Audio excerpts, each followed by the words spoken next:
Hi, everybody, viewers and listeners of Decided Heart Conversations. Hillary, Bilbrey, and I are here once again for another episode. And this one is really special to us. When we think about the week of 9/11, I know when we say 9/11, it triggers stories. Each of us have a story on what happened during that day in 2001. And of the horrific tragedy that our country had to deal with, one thing, one thread, one theme that has connected us to this day is unity. And so as Hillary and I decided, we need a guest who represents what that means. And so I'm just so thrilled and honored to have Cristy Warner as our guest. I want to describe a little bit, because if you meet her on the streets or in a supermarket, you don't have to guess what she stands for. Her compassion, her sense of advocacy, to serve others and to be a servant herself is her hello. You say hello and you know that's what she stands for. So Hillary, we're just so honored. I mean, you are a teacher, you are a volunteer, a community leader, and we just want to learn so much from you today. So welcome. Thank you for having me. Thanks. And I would love, tell us a little bit more about, what you do for, it's a list. What you do for Kiwanis and our school district. Tell us a little bit about your roles. Well, I wear many hats. It depends on what day of the week, but it's of my own choosing, and I do enjoy it. I do currently work at the Boys and Girls Club as a K-1 teacher, and we have our little kindergarten first graders in classrooms, and we are getting them through that school day. Cohort A, cohort B, and today A and B. Yes. And so we have some dedicated staff there. I'm very committed to the Boys and Girls Club. At this time, I used to teach summer camp. There I taught science and STEM activities. But I also work for the Conejo Unified School District, and I'm very excited to be starting my new year. It may be online at this point, but I'm an academic specialist, and I've been there for 5 years. This is my 13th or 14th year as in this position, and so I know what I'm doing. And I do reading and math, small intervention groups. That's my role at Weathersfield. But another huge role that I have there is I'm the advisor to the K-Kids Service Leadership Program. So it's a wonderful program. I'm very excited that Weathersfield has allowed me to do this. I am a member of the Thousand Oaks Kiwanis Club, and we're just a group of grown-up volunteers that want to help the community. And as I was trying to get information ready for today. Kiwanis has been around for 100 years. The international group, they work on the bigger picture, hunger, famine, disease, and things like that. But our local Kiwanis clubs serve our communities. And, honestly, truly, our service is all inclusive. So we don't exclude. And go ahead. Sorry, I was just going to ask how, on a local level, how do you assess what the current needs are and where Kiwanis can be of most use? Well, that's a twofold thing, Hillary. Thank you for asking that. The Kiwanis Club as a whole, the grown-up version, they have their events that we plan year to year, and it kind of stays the same. And if somebody needs, things are different now, but if somebody needs a barbecue and they want to serve tri-tip or whatever at whatever event, Kiwanis is there. We volunteer at any local service opportunity, serving the homeless, things of that nature, manna food drives. But our student groups are student-led. They decide. So as an advisor, I advise and I give them opportunities and say, hey guys, what about this? What do you think about this? And honestly, truly, the best part is there's someone in our group making a motion to do this event. And then there's a second to that motion. I mean, we run a real meeting and they decide what we support. So, you know, we start off our school year generally with letters to Santa from Macy's Make-A-Wish. And you say in September, but the idea is to write as many letters as you can. And Macy's gives $1 per letter. And we drop them off on double the donation day. So it's $2. And we've, as a school and as a group, helped raise $2,400 to help it grant a wish. Yeah, so that's exciting. And, you know, some of the other items that we've supported, we feed our local community. We go to Harbor House. We go to the Ventura County Rescue Mission and feed the homeless there. And last year, our group raised $6,000 for the American Cancer Society. So it's an amazing thing. And, you know, we collected broken pencils to send to children in Africa because they have none. So we include whoever needs help. As a group, somebody comes to us, one of the club members last year, somebody said, what are we going to do about the hurricane victims? And I said, what do you want to do about it? And she said, raise money. I said, well, how do you think we're going to do that? We talked about it. Of course, I had an idea. I shared it with her. I said, you and I are going to have to go talk to the principal. And we did. And we ran the event and raised $427 for the Red Cross. So it's that easy. And then next thing you know, you have leaders right in front of you, which is spectacular.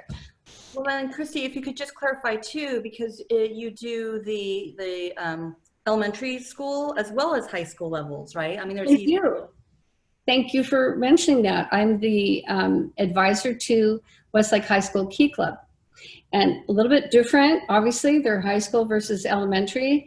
They run the thing. They run everything, and ask.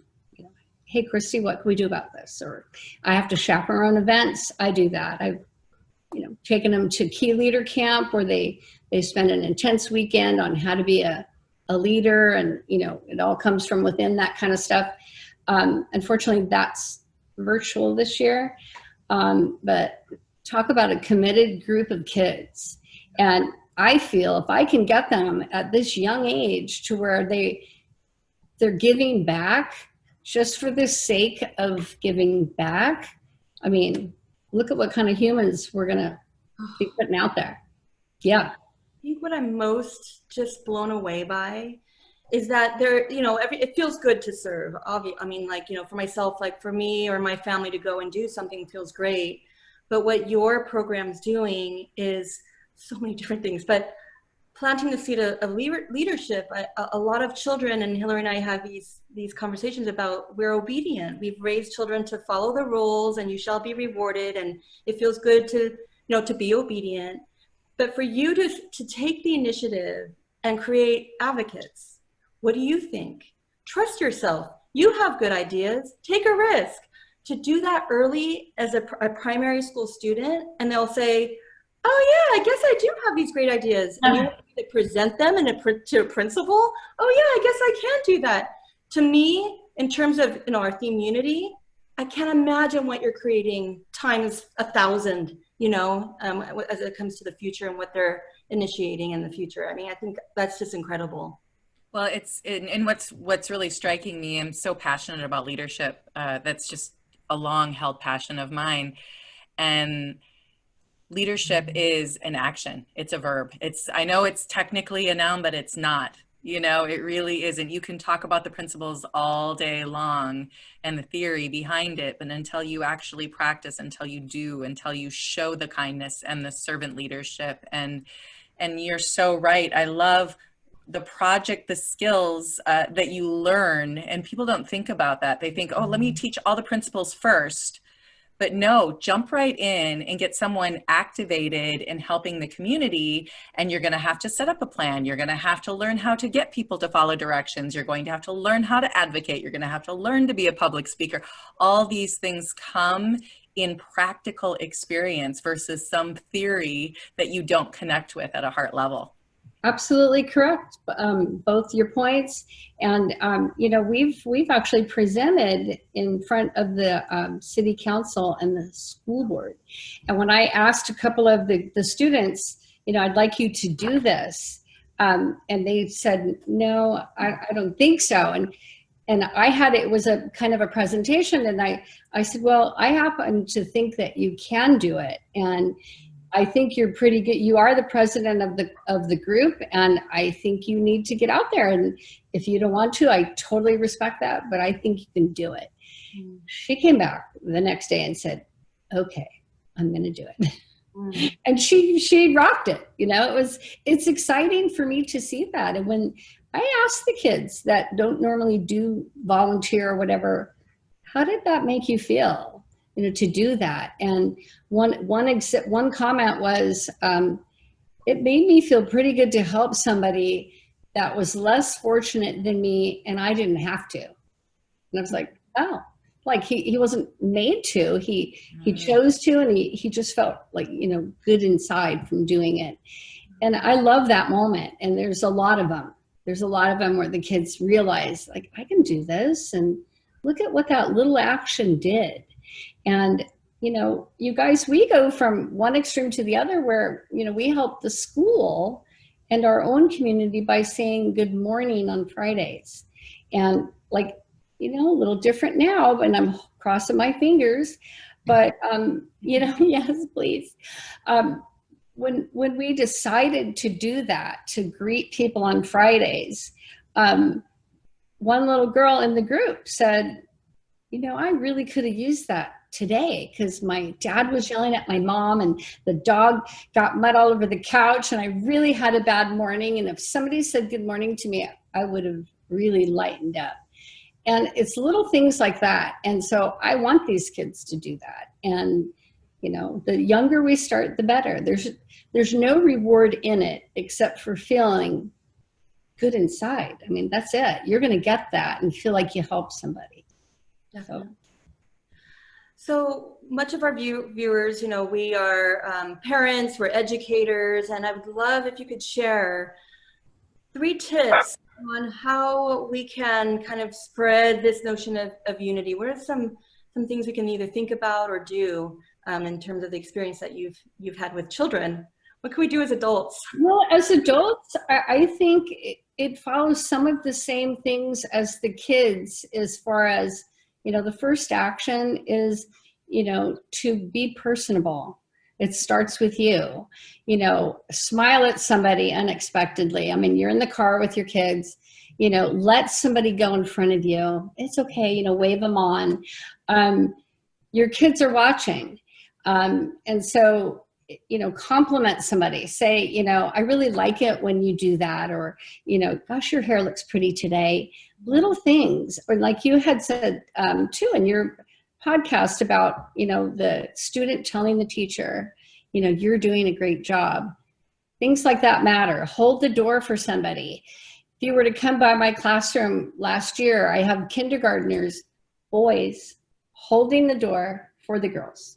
Like after you. And, then the girls said, we want to turn, we want to hold the door. So it starts with things like that. That would be my first recommendation. Don't be closed off, open your eyes, look around you, say hello, that kind of thing. And the next thing would be to commit to something, decide what you want to do and commit to it. And it doesn't have to be 10 hours a month.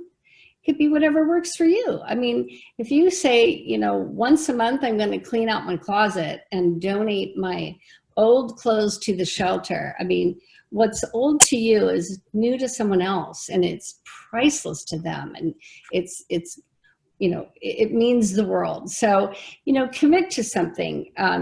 You can go to the animal shelter and volunteer, that kind of thing. So I wanted people to know there's a lot of things out there that you can do. The senior centers, yeah, we can't have visitors, but guess what? They like placemats to have their dinner on and their lunch. And when they get this decorated placemat of a little scene that a kindergartner or first grader made them, they love that. And, even at the rescue mission, the homeless shelter, I think they have outdoor service right now for food. And Sonia, didn't you come with us there? Those, when they got a Valentine from us, and they were in tears. And so you commit to something, see it through, be a tutor, and the senior centers, be creative on that. You can call somebody at a senior center and say, how can I help you? How can my group help you? Military, they need help. There's a lot of different service centers that are packing boxes and collecting cards and items for our military. And, the food banks. We did a food bank during the first part of our lockdown, and it was 2,000 pounds of food for people that definitely need it. So there's things out there. Commit to it, look into it, and do it. And the third thing I think is critical is volunteer with your family. Volunteer with a family member. There is no better person to learn service and kindness from than a parent. And it's very rewarding to do it with your children. Teenagers may not act like it, but I know they appreciate it. So I think that would be, if you followed those three things, you're gonna feel connected, like you're doing something. And personally, I was struggling right when we shut down, and I'm like, how can I get through this? And I had the best thing happen to me. I had Domino's Pizza call me and ask, did I know anybody who needed food? And I said, you're joking, right? Of course I do. We have kept busy at least once a month. My service groups, whoever can come, no one's required. We're wearing masks, we're being safe. And along with all of our service kids, we've served over 350 pizzas to the community. Domino's has donated. That's fantastic. Bravo, Domino's. Yay. I love, so I heard you say the 3 tips: be personable, be committed, and then be a role model, serve with your family, so that you're creating that as part of your family values and what you do. It's just what we do. I wanted to circle back just for a quick moment on the commitment part of it, because one of the things that Sonia and I have talked about a lot is the idea, we've learned this new term, ikigai, which is what brings you joy. And I think it is an important thing to just put a little exclamation point, the thing that you commit to, especially as a parent. I would say talking to your kids and helping them really explore, what are they talented in and what do they love?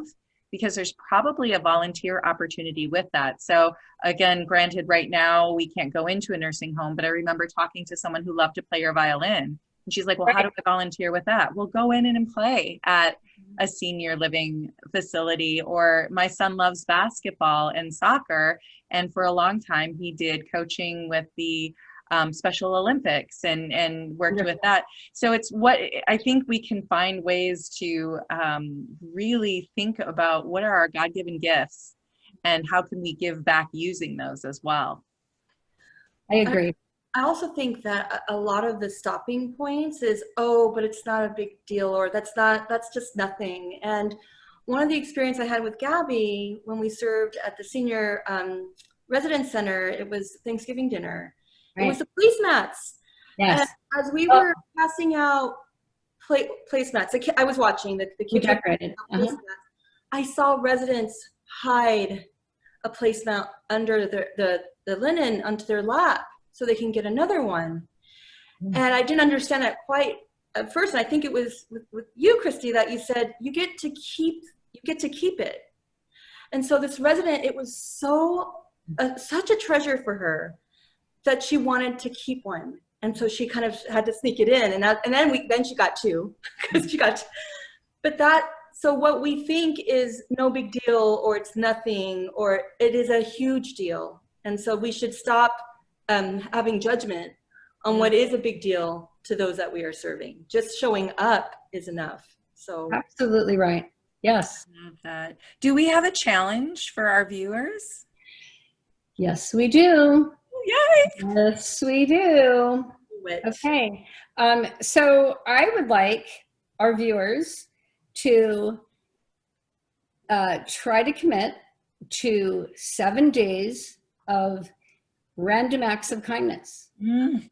And I want us to step out of our comfort zone. You know, it may be something different and you're like, I don't know if I should do that. You know, I looked some up. You know, start with like, leave a note for the mailman. You know, thank you for delivering my mail. You can even give them a little gift card, you know, $5 Starbucks, or, you know, if people are so inclined, you can do that. You know, and I know people that have had, like in Starbucks, when you're buying Starbucks, you know, buy some for the person behind you, or I'm going to pay for that person. Here, take that. You know, make baked goods for your neighbor. You know, say hello. Like I said, the smiling. You guys, when I was little and you smiled at someone, they smiled back. And now sometimes people kind of look at you like, what do you want? Right?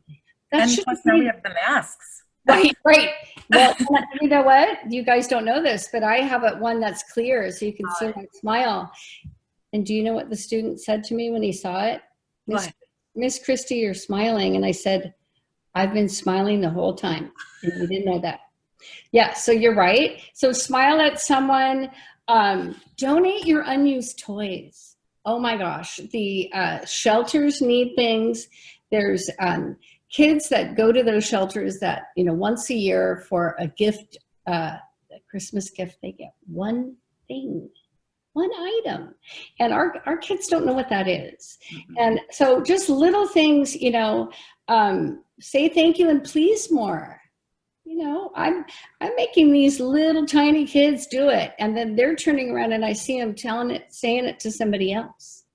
So I want people to try to commit to 7 days of random acts of kindness and report back and see, I want to know how it made you feel. You know, I don't think we're going to hear anything bad. Come on, we're not going to ask. We have to do this, right? 7 days of random acts of kindness. Yeah. We have to do this. Yeah, and I think we should, on our Facebook page and our Instagram page, daily, roll call. Who did it? What do you, there's still time, you know, tell us what you did today. Yeah, we might get some better ideas, you know, things that we're like, oh, I should do that. Absolutely. And I do think I actually had a friend years ago who did her 30th birthday. She asked everybody to do 30 days of kindness, and we had to post it every day. And so as you're talking, I'm smiling. It's been a long time since I did a challenge like this. And I'm remembering some of the fun and creative things that I saw. And I'm like, ooh, yay. It does. And Cristy, we need more of this right now. I think we are at a time just to sort of close out for the day, because it's been such a privilege to have you here with us, Cristy, and your energy is infectious, and your joy and your love and your dedication to the kids in the community, just as Sonia said, you don't have to say hello, because your personal brand of service just announces who you are before a word even comes out of your mouth, and we appreciate it so much.